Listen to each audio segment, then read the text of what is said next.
So good morning students, welcome to Premchand Memorial Public School in 5th class. So today we are going to do work in grammar and composition, that is your English grammar book. You can see your English grammar book. So just please take it out, okay, and come at page number 17, okay. Lesson 4 we are going to study today, that is parts of speech, okay. Whatever I am telling you, please listen it carefully, okay. So what is parts of speech? Let's read it. The words that we speak or write can be divided into 8 parts called parts of speech. Okay? The words that we speak, वो शब्द या वो lines या वो statements जो हम बोलते हैं, ठीक है, उनमें जो वर्ड्स होते हैं they have their particular name, ठीक है, उनके पर्टिकुलर नेम होते हैं, उन्हीं नेम्स को हम पार्ट्स ऑफ स्पीच बोलते हैं, ठीक है. तो there are 8 parts of speech in English language, okay. English language में 8 पार्ट्स ऑफ स्पीच होती है, जो कि parts of speech noun, second pronoun, third adverb, then conjunction, then adjective, then verb, then preposition, then interjection. These are 8 parts of speech, okay. तो क्या होता है ये parts of speech, क्या होता है? As I told you कि जो भी सेंटेंस हम बोलते हैं उस सेंटेंस में जो भी वर्ड होते हैं they have their particular name, उनके पर्टिकुलर नेम होते हैं, ठीक है. तो अभी देखिए इसको समझाते हैं कैसे समझना है, इसको ध्यान से सुनिए, ठीक है. तो फर्स्ट इज नाउन, सबसे पहले नाउन होता है, ठीक है.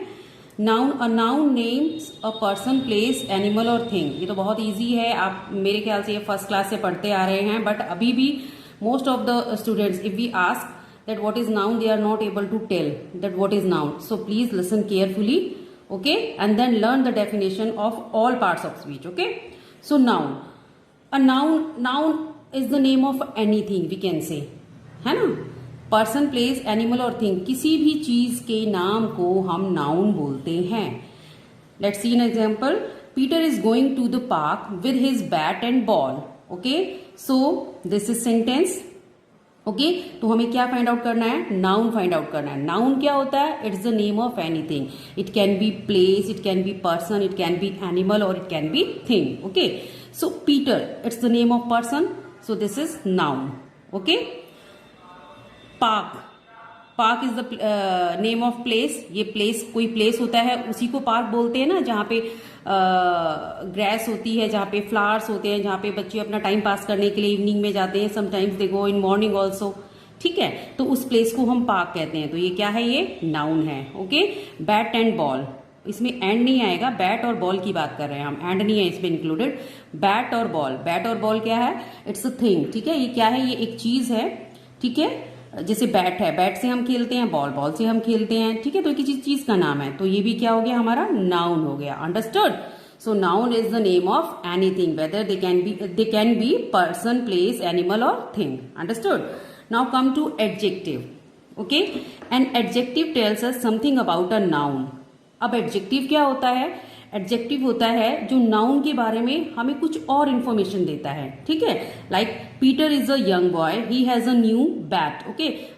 whenever you find a full stop you have to give a pause there for some time because you have completed the sentences, okay. जब भी आपको फुल स्टॉप दिखाई देता है ना, तो जैसे एक साथ रीड नहीं करना है, ठीक है. जैसे Peter is a young boy, he has a new bat, इस तरह से नहीं बोलना है, ऐसे नहीं बोलना है. Peter is a young boy, he has a new bat. मैंने एक पॉज दिया है, वो पॉज किस लिए दिया है? बिकॉज ये जो सेंटेंस है यहाँ पे एंड हो चुका है, ओके. तो ये फुल स्टॉप का मीनिंग होता है. जब भी आप कोई भी रीडिंग करेंगे तो फुल स्टॉप पे आप थोड़ा सा पॉज देंगे, थोड़े टाइम के लिए वहां पे रुकेंगे, ओके. सो हम बात कर रहे हैं एडजेक्टिव की. तो एडजेक्टिव क्या होता है? It tells something about a noun, ठीक है. नाउन के बारे में और प्रोनाउन के बारे में ये हमें कुछ इन्फो देता है, एक्स्ट्रा इन्फो देता है. जैसे Peter is a young boy, Peter एक यंग लड़का है, ठीक है. तो बॉय, बॉय क्या है? नाउन है, ठीक है. पीटर बॉय है ये तो पता है, बट वो यंग बॉय है, ठीक है. It can be old also ना, he can be old also, वो बूढ़ा भी हो सकता है, कुछ छोटा सा बच्चा भी हो सकता है. तो यहाँ पे यंग, ये मेन चीज है किसके लिए? बॉय के लिए. बॉय कौन है? पीटर है. तो जो ये यंग है यहाँ पे, ये एडजेक्टिव है, क्योंकि ये कुछ और बता रहा है बॉय के बारे में, पीटर के बारे में, कि वो यंग है, ठीक है. ही हैज अ न्यू बैट, उसके पास एक बैट है, बट बैट कैसा है? वो ओल्ड भी हो सकता है, है ना, वो ब्रोकन भी हो सकता है, टूटा फूटा भी हो सकता है। ही हैज अ न्यू बैट, तो बैट कैसा है, न्यू है। बैट क्या है, नाउन है। नाउन का के बारे में कुछ और चीजें हमें मिल रही है, क्या है कि वो जो बैट है वो न्यू है, जो नाउन है वो न्यू है, तो ये हमारा एडजेक्टिव हो गया। Okay, now come to next point, that is pronoun. A pronoun is a word used in place of noun. ठीक है, प्रोनाउन क्या होता है, वो वर्ड होता है जो कि नाउन की जगह यूज किया जाता है। ठीक है, और जो ये एडजेक्टिव है ये नाउन और प्रोनाउन की क्या बताता है, कुछ ज्यादा जानकारी देता है नाउन और प्रोनाउन के बारे में। ठीक है, तो अ pronoun is a word used in place of noun. Pronoun वो शब्द होते हैं जो कि नाउन की जगह पे यूज किए जाते हैं। इफ आई से Sita is a good girl, again I से Sita studies in 7th class. Okay, if I say again Sita is very beautiful, फिर if I say again Sita has fair complexion, तो मैं सीता सीता सीता बोलती जा रही हूँ, ये कुछ awkward लगता है, सुनने में अच्छा नहीं लगता है। If I say Sita is a good girl, okay, Sita is a good girl, at the place of Sita I use here she, क्योंकि सी गर्ल के लिए यूज किया जाता है। Sita is a good girl, she has fair complexion, ये सुनने में अच्छा लग रहा है। तो ये जो ऑकवर्डनेस है ना, इसको हटाने के लिए हम प्रोनाउन का यूज करते हैं। जैसे he has a bat and ball, he likes to play cricket. He, यहाँ पे ही अगर मैं राम को लेती हूँ, Ram has a bat and ball, Ram के पास बैट एंड बॉल है। He likes to play cricket, उसको क्रिकेट खेलना अच्छा लगता है, तो मैंने राम की जगह पे यहाँ पे ही यूज किया। ठीक है, तो इस तरह से हम प्रोनाउन का यूज करते हैं। तो ही और ही ये क्या है, प्रोनाउन है हमारे। ठीक है, now come to next point, that is verb. Okay, a verb tells us what person, animal और थिंग डू। वर्ब क्या होती है, वो हमें ये बताती है कि कोई भी इंसान क्या कर रहा है, कोई भी एनिमल क्या कर रहा है, और कोई भी चीज क्या कर रही है, कहाँ रखी है, इस तरह से। ठीक है, it is use to show doing, being और पोजीशन। और ये क्या दिखाती है कि ये क्या कर रही है, और बीइंग मतलब कुछ होने का, अपना होने का एहसास कराती है ये। और पोजीशन मीन्स कि जैसे a giraffe has a long neck, giraffe की पोजीशन है कि उसकी लंबी गर्दन है। ठीक है, तो वर्ब के बारे में यहाँ मैं कुछ और आपको बताना चाह रही हूँ। जैसे वर्ब्स होती हैं, verbs are of two kinds. ठीक है, टू काइंड्स वर्ब होती है मेनली, एक मेन वर्ब होता है, एक हेल्पिंग वर्ब होता है। ठीक है, बच्चे इसमें कंफ्यूज हो जाते हैं। मेन वर्ब में क्या है, इट शोज द एक्शन, ये एक्शन को दिखाता है, मेन एक्शन, मेन काम को दिखाता है। और हेल्पिंग वर्ब क्या कहता है, it helps the main verb to complete the sentence. और हेल्पिंग वर्ब क्या करता है, ये मेन वर्ब की हेल्प करता है कंप्लीट होने में, क्या, सेंटेंस। ओके, सेंटेंस को कंप्लीट होने में हेल्पिंग वर्ब मेन वर्ब की हेल्प करता है। एक एग्जाम्पल लेते हैं, I am going to the market. Okay, तो जिसमें ये एम है, जिसमें ये एम है, ये क्या है, ये हेल्पिंग वर्ब है। ठीक है, और गो ये जो है ये मेन वर्ब है। गोइंग यहाँ पे मेन वर्ब है। क्यों है, क्योंकि I am going to the market, अगर मैं एम नहीं लगाती हूँ, I going to the market, ये भी हो सकता है I was going to the market. ठीक है, I will be going to the market, ये भी हो सकता है। बट यहाँ पे मैंने एम लगा दिया है, तो मैंने इसका जो टाइम है वो डेफिनेट कर दिया, I am going to the market, मैं मार्केट जा रही हूं या मैं मार्केट जा रहा हूं। ठीक है, तो ये अगर मैं ऐसे बोलती हूँ मैं मार्केट जा रहा, तो ये तो कंप्लीट सेंटेंस नहीं है ना। हूं के लिए क्या लगाया है, यहाँ पे एम लगाया है, तो मैं मार्केट जा रहा हूं। इस तरह से हेल्पिंग वर्ब जो है मेन वर्ब की हेल्प करती है सेंटेंस को कंप्लीट होने में। अंडरस्टूड। एक चीज और है कि हेल्पिंग वर्ब कौन कौन सी होती है, मैंने यहाँ पे लिखी हुई है, आप इसको नोटिस करेंगे कहीं पे, so that you could learn it. Okay, helping verb is, am, are, was, were, do, does, did, will, शैल।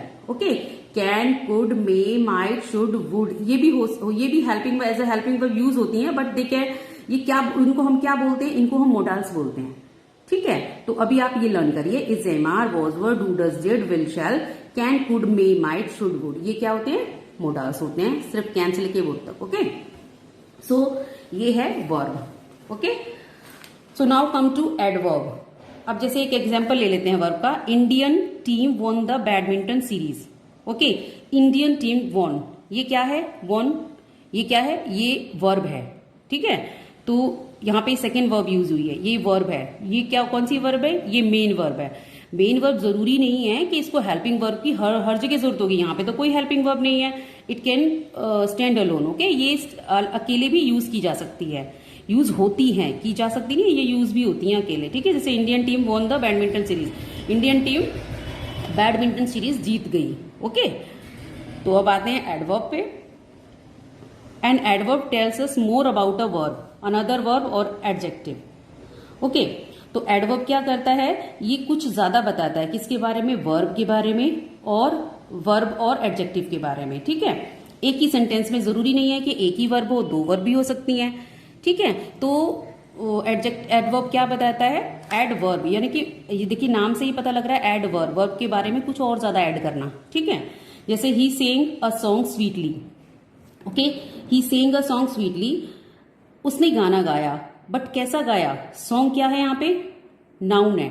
कैसा गाना गाया, स्वीटली गाया। ठीक है, मधुरता से गाना गाया, अगर मैं हिंदी की बात करूं तो। ठीक है, he saying a song sweetly, उसने गाना मधुरता से गाया। तो जो स्वीटली वर्ड है ये क्या है, ये हमारा एडवर्ब है। Understood. Now come to next point, preposition. A preposition shows the relation between a noun, pronoun or some other words in a sentence. एक सेंटेंस में नाउन और प्रोनाउन का जो रिलेशन दिखाता है, जो वर्ड रिलेशन बताता है या किसी और वर्ड का रिलेशन बताता है, वो क्या होता है, हमारा प्रेपोजिशन होता है। ठीक है, एक एग्जांपल ले लेते हैं यहाँ पे। A glass is on the table and a cat is under the table. ठीक है, a glass is on the table, table के ऊपर ग्लास है, तो यहाँ पे रिलेशन दिखा रहा है किसका किसका, ग्लास का और टेबल का, कि जो ग्लास है वो टेबल के ऊपर है, तो जो ये ऑन हो गया ये हमारा प्रेपोजिशन हो गया। And a cat is under the table, और टेबल का और कैट का रिलेशन, टेबल क्या है, नाउन है, और कैट क्या है, इट्स ऑल्सो नाउन। तो नाउन नाउन का रिलेशन दिखा रहा है, कैसे दिखा रहा है कि जो कैट है वो अंडर है टेबल के। ओके, तो ये हो गया हमारा preposition. Okay, come to next point, conjunctions. Conjunctions क्या होते हैं, conjunctions helps in joining words और ग्रुप ऑफ वर्ड्स। ठीक है, कंजंक्शंस क्या होते हैं, ये हेल्प करता है वर्ड्स को ज्वाइन करने में, ठीक है, और ग्रुप ऑफ वर्ड्स को ज्वाइन करने में। ठीक है, जैसे टीना एंड मीना आर फ्रेंड्स, तो टीना और मीना, ठीक है, टीना मीना आर फ्रेंड्स। अगर हम बोलते हैं टीना मीना आर फ्रेंड्स, ठीक है, अगर हम ऐसे बोलते हैं टीना एंड मीना, टीना और मीना फ्रेंड्स हैं, तो जो ये और है ये क्या दिखा रहा है, ये कंजक्शन दिखा रहा है। कंजक्शन मीन्स ये ज्वाइन कर रहा है टीना और मीना को। ठीक है, तो ये होता है हमारा कंजक्शन, जो दो वर्ड्स को ज्वाइन करता है और दो सेंटेंसेस को ज्वाइन करता है। ठीक है, now come to interjection. An interjection expresses a sudden feeling.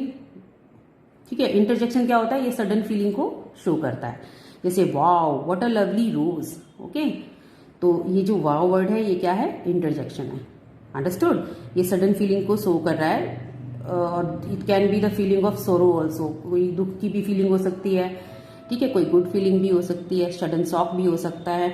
तो वो वर्ड जो हमें सडन शॉक सडन फीलिंग दिखाते हैं वो क्या होते हैं, इंटरजेक्शन वर्ड्स होते हैं। जैसे wow what a lovely rose, तो ये क्या है, वाओ क्या है, ये इंटरजेक्शन है। अंडरस्टूड। एक चीज और पढ़ते हैं, in order to understand the part of speech a word belong to, we should understand the work it does in a sentence. ठीक है, अब इसमें आते हैं, जैसे ये है अभी यहाँ स्पेस पे दिया हुआ है, रीड द फॉलोइंग सेंटेंस। तो हमें एक एक चीज को समझने की जरूरत है। जब भी हम कोई भी सेंटेंस में ढूंढने के लिए, वर्ड ढूंढने के लिए, जब हम कोई भी वर्ड ढूंढने के लिए कि ये नाउन है प्रोनाउन है, जब हम ये चीज ढूंढते हैं तो सेंटेंसेस को समझने की जरूरत होती है। ठीक है, जैसे अब यहाँ पे है give me water to drink, give me water to drink. अब यहाँ पे वाटर जो है नाउन है, ठीक है, गिव मी वाटर, मुझे पानी दो। पानी सिर्फ पानी का है, तो पानी किसका नाम है, एक लिक्विड है जिसको हम पीते हैं। ठीक है, तो यहाँ पे ऐसा नाउन यूज हो रहा है। अब सेकेंड सेंटेंस में देखिए, यहाँ पे वाटर है, आई वाटर दीज प्लांट्स एवरीडे, यहाँ पे वाटर है, यहाँ पे भी वाटर है, बट ये यहाँ पे नाउन है, ये यहाँ पे वर्ब है। क्या डिफरेंस है, सोचने की कोशिश करिए, समझने की। आई वाटर दीज प्लांट्स एवरीडे, तो यहाँ पे वाटर, यहाँ पे क्या है, वर्ब है। वर्ब क्या है, WATER वाटर पानी भी होता है, और WTER वाटर पानी देना, पौधों को पानी देना भी वाटर ही कहलाता है। ठीक है, आपको सेंटेंस के अकॉर्डिंग इसको यूज करना है वाटर को। ठीक है, अब जैसे ये थर्ड है sentence, I sleep every day in the afternoon. I sleep यहाँ पे as a verb sleep use हुआ है। ठीक है, स्लीप नाउन भी है और वर्ब भी है। सॉरी, आई स्लीप यहाँ पे एज अ वर्ब यूज हुआ है। ये आई sleep every day in the afternoon, मैं हमेशा दिन में सोती हूँ। ठीक है, तो स्लीप यहाँ पे एज अ वर्ब यूज हुआ है कि सोती हूँ, वहां पे काम करती है वो। ठीक है, काम क्या करती है कि वो सोती है। ठीक है, फोर्थ है I went for a slip, मैं सोने के लिए जा रही हूँ। तो यहाँ पे जो फॉर स्लीप, यहाँ पे ये नाउन यूज हुआ है, यहाँ पे सिर्फ सोने के लिए जा रही है, वो सो नहीं रही है, सोने के लिए जा रही है, तो यहाँ पे एज अ नाउन यूज हुआ है। ठीक है, एक सेंटेंस में देखते हैं, जैसे ये hurray, I and my friends solved the difficult maths problem easily and scored highest in the quiz. अब इसमें देखो क्या क्या सारी prepositions इसमें, सॉरी सारी जो पार्ट्स ऑफ स्पीचेस में यूज हुई हैं। जैसे देखिए हुर्रे क्या है, इंटरजेक्शन है, आई क्या है, प्रोनाउन है, सॉल्व्ड क्या है, ये वर्ब है, डिफिकल्ट क्या है, ये एडजेक्टिव है, मैथ्स क्या है, ये नाउन है, इजिली क्या है, ये एडवर्ब है ना। एडवर्ब की क्या पहचान होती है कि इसमें मोस्टली एलवाई आता है, मोस्टली आता है, but it's not compulsory that every time you find there L Y. ठीक है, बट मोस्टली ऐसा होता है कि एलवाई जिसमें आता है वो क्या होता है, हमारा एडवर्ब होता है। ठीक है, कंजंक्शन है, ठीक है, इन प्रेपोजिशन है, तो इसमें सारी पार्ट्स ऑफ स्पीच इस एक सेंटेंस में आई हुई है। ठीक है, तो you have to understand it all the things. ठीक है, verb, noun, adjective, pronoun, verb, adverb, preposition, interjection, आपको अच्छे से समझना है, and then after you will be able to use these all in a sentence. Okay, now come to exercise, name the parts of underline words. तो इसमें क्या करना है एक्सरसाइज में, name the parts of speech of underline words. ठीक है, parts of speech जो underline words हैं उनका पार्ट्स ऑफ स्पीच कौन सा है वो बताना है। जैसे my favourite colour is red. Okay, तो अंडरलाइन कहाँ किया हुआ है, रेड पे किया हुआ। तो red is, what is red, noun, pronoun, verb, adjective, noun, adverb है, कंजक्शन है, प्रपोजिशन, इंटरजेक्शन है, क्या है, रेड क्या है, एडजेक्टिव है। Okay, and next is Sonia is my friend. तो माई क्या है, it's a pronoun. Okay, you have to do like this yourself. Okay, next B sure we will watch, underline the preposition, conjunction and interjection in the following sentence. इनको preposition, conjunction और interjection को underline करना है sentences में find out करके। Okay, sure, तो ये सीधी सी बात है, ये इंटरजेक्शन है because exclamation mark is there. Okay, we will watch the blue whales, dolphins and sea otters. ठीक है, तो ये एंड है, एंड क्या है, ये कंजक्शन है। ओके, तो श्योर और एंड है, यहाँ पे श्योर क्या है, इंटरजेक्शन है, और एंड क्या है, कंजक्शन है, प्रपोजिशन नहीं है। It's not compulsory that everything you will find here in every sentence, so it can be two, it can be one also. Okay, so you have to do yourself remain two, third and fourth, second, third and fourth you have to do yourself. Okay, so these are only A and B, two exercises are there, you have to complete it yourself. Just try to complete it, we will give you answer sheet, then after you have to see in answer sheet and then complete your work. Okay, so bye, take care.